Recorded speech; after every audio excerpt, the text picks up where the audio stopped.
बिस्मिल्लाहिर्रहमानिर्रहीम। इब्तदा है रब्बे जलील के बाबरकत नाम से जो दिलों के भेद खूब जानता है। अस्सलामु अलैकुम वरहमतुल्लाहि वबरकातुहू। मुज़म्मिल बिन रियाज आपकी खिदमत में हाजिर है और आप देख रहे हैं MZA ऑटोज़ रिपेयर। आज की हमारी वीडियो हाइब्रिड गाड़ियों के मुतल्लिक है। इसमें जो ABS सिस्टम है उस ABS सिस्टम के हवाले से है। तो ये हमारे पास प्रियस 1.5 जो है 1500 सीसी का ABS पड़ा हुआ है और ये प्रियस 1.8 1800 सीसी प्रियस का ABS पड़ा हुआ है। तो इसमें जो है वो कुछ दोस्त परेशान हो जाते हैं गाड़ियों के मालिकान हजरात के, जी गाड़ी का जो है वो ABS ख़राब क्यों हो जाता है।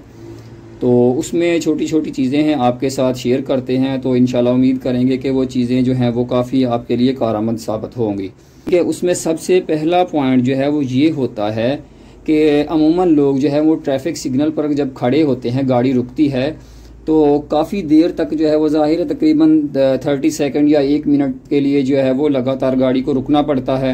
तो उसमें लोग जो हैं वो इसकी नॉर्मल ब्रेक जो होती है उसको पुश करके रखते हैं, दबा के रखते हैं ताकि गाड़ी जो है वो आगे पीछे हिलने ना पाए। तो ऐसा ना किया करें। उसका बेहतरीन हल ये है कि या तो आप गाड़ी पार्किंग में कर लिया करें, पार्किंग गियर में, नहीं तो न्यूट्रल पोजीशन पे करके जो है वो उसकी पार्किंग ब्रेक हल्की से लगा दिया करें और ब्रेक के पैडल से जो है वो पाँव उठा लिया करें ताकि जो है ABS को काम ना करना पड़े।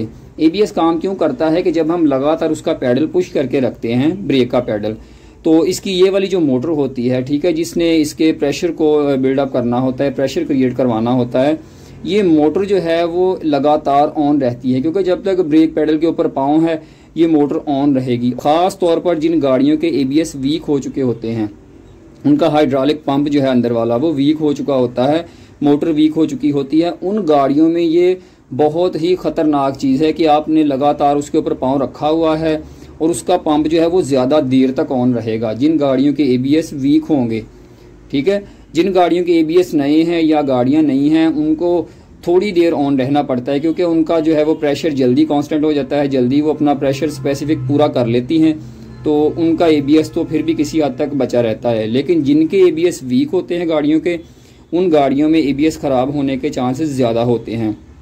उसके बाद दूसरी चीज़ आ जाती है कि अमूमन लोग जो है इसके ब्रेक पैड जो होते हैं गाड़ियों के, डिस्कें जिसे कहते हैं लोग, अमूमन लेदर भी कहते हैं कुछ लोग, लेकिन इनका सही नेम जो है वो ब्रेक पैड ही होता है, डिस्क पैड भी इसे कहते हैं। ये लोकल यूज़ ना किया करें। ये हमेशा हाइब्रिड गाड़ियों में ख़ास तौर पर, वैसे तो नॉर्मली किसी गाड़ी में भी ब्रेक पैड जो हैं वो डिस्क पैड जेन्युइन यूज़ करने चाहिए, लेकिन ख़ास तौर पर हाइब्रिड गाड़ियाँ जो हैं इनमें जेन्युइन यूज़ किया करें। इसके जेन्युइन नॉन जेन्युइन का फ़ायदा नुकसान ये है कि जो ब्रेक पैड जेन्युइन होते हैं उनका ये वाला जो मटेरियल होता है, ठीक है, लेदर मटेरियल जो गाड़ी को रोकने में मदद देता है, ये सॉफ्ट होता है और उसका फ़ायदा ये होता है कि जब हम एक एमरजेंसी ब्रेक अप्लाई करते हैं तो उससे जो है वो ABS के ऊपर कोई इम्पैक्ट नहीं आता, रिटर्न प्रेशर नहीं आता, सिर्फ गाड़ी ही रुकेगी, ना कि प्रेशर रिटर्न होगा और ABS पे इम्पैक्ट आएगा। और अगर जो है ये हार्ड होंगे, लोकल होंगे, तो ज़ाहिर है उसका जब हम एमरजेंसी ब्रेक अप्लाई करेंगे तो उसका रिटर्न प्रेशर जो है वो डायरेक्ट जो है उसका इम्पैक्ट ABS के ऊपर आएगा और ABS ख़राब होने के चांसेस बहुत ज़्यादा होते हैं। और एक तीसरी चीज़ ये है कि हाइब्रिड गाड़ियाँ, वैसे तो नॉर्मली किसी भी गाड़ी की ब्रेक सर्विस ज़रूर करवानी चाहिए, लेकिन हाइब्रिड गाड़ियाँ जो हैं इनकी ब्रेक सर्विस बहुत ज़रूरी है। तकरीबन जो है वो हर 5000 किलोमीटर के बाद जो है इन गाड़ियों की ब्रेक सर्विस होनी चाहिए। 5000 अगर आपने क्रॉस कर भी लिया है तो 10 से ऊपर ना जाया करें। उसमें होता ये है कि इनके जो ब्रेक पैड्स होते हैं गाड़ियों के, ठीक है, जब ये लगातार चलती रहती हैं, बहुत सारा पानी, कीचड़, जंप, खड्डे, डस्ट, पता नहीं कहाँ कहाँ से गाड़ी गुजरती है, 5000 किलोमीटर भी एक गाड़ी की बहुत लिमिट होती है।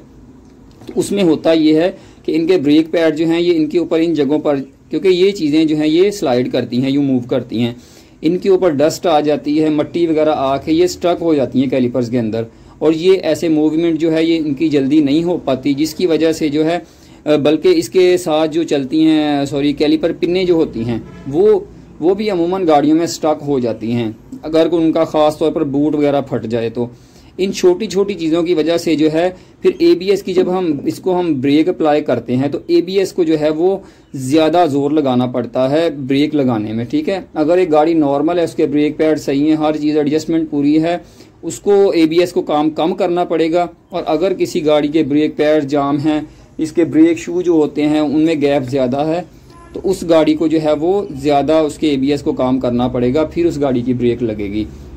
और ख़ास तौर पर जो है प्रियस 1.5 जो है या एक्वा गाड़ी जो है उसमें जो है उसके रियर ब्रेक सिस्टम में जो पिछले वाले व्हील हैं उनके अंदर ड्रम ब्रेक सिस्टम आता है।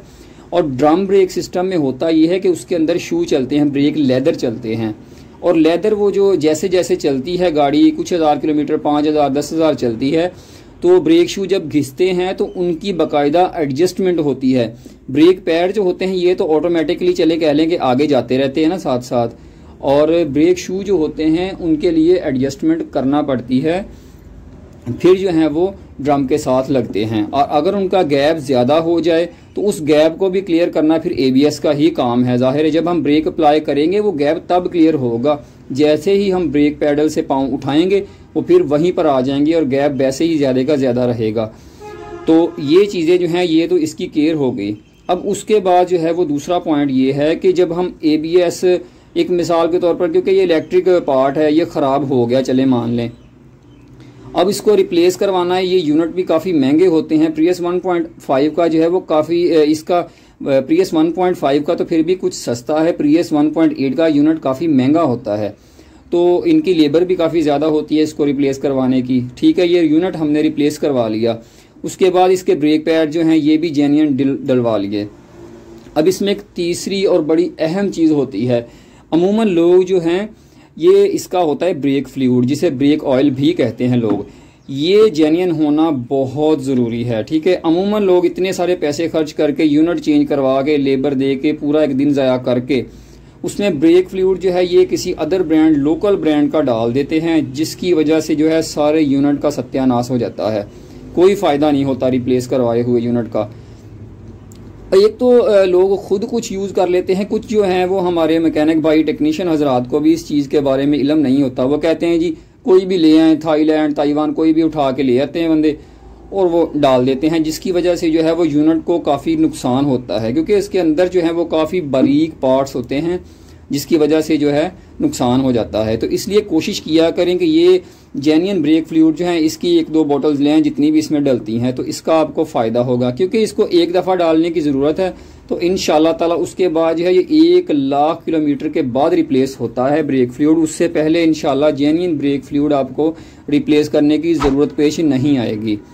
तो ये चीज़ें जो है ये इनसे आपका ABS जो है वो बिल्कुल बचा रहेगा और आपको बहुत फ़ायदा होगा। तो उम्मीद करते हैं आज की वीडियो आपको पसंद आई होगी। नेक्स्ट वीडियो तक के लिए इजाज़त दीजिए। अल्लाह हाफिज़।